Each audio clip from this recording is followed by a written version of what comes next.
Hello YouTube family.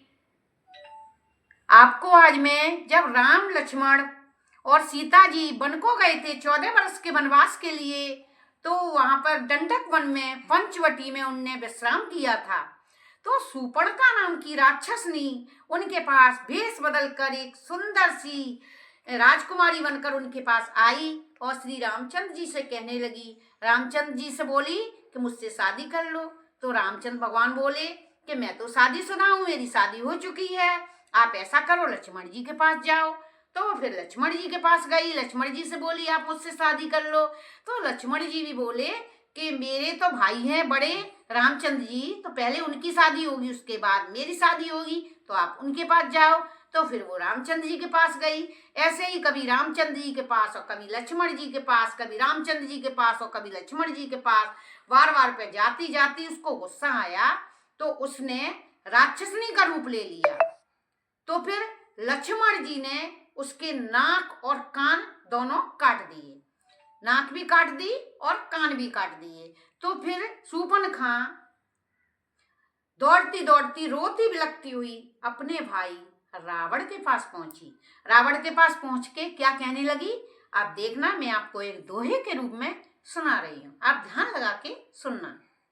भाई दो लड़के राम लखन इस दंडक वन में आए हैं, वो संग में एक सुकुमारी सी सीता सी नारी लाए हैं। बांके हैं बड़े लड़ाके हैं, मानो शमशीर उन्हीं की है, इस दंडक वन में रहते हैं, मानो जागीर उन्हीं की है। जब मैंने तेरा नाम लिया, सुनते ही उसने दी गाली, और मेरे कान कतर डाले और मेरी नाक काट डाली। मेरी तो नाक गई सो गई, अब अपनी नाक बचा लो तुम, दुनिया में ऊंची नाक नहीं तो नकटा नाम धरा लो तुम। अपनी भगनी की सुन के बात रावण बोला भगनी से, क्या भगनी तुम खरदूषण के पास गई, और खरदूषण के पास गई और कुलभूषण के पास गई। मैं कुलभूषण के पास गई और खरदूषण के पास गई, और जब वो उनके पास गए दोनों में हुई लड़ाई थी। जब दोनों उनके पास गए दोनों में हुई लड़ाई थी, तब एक ही बाण से रामचंद्र ने खरदूषण को मार दिया, और एक ही बाण से उनका तुरंत ही संहार किया। अरे तुरंत ही एक ही बाण से जब खरदूषण को मार दिया, तो निश्चय और सुनिश्चय ही नारायण ने अवतार लिया।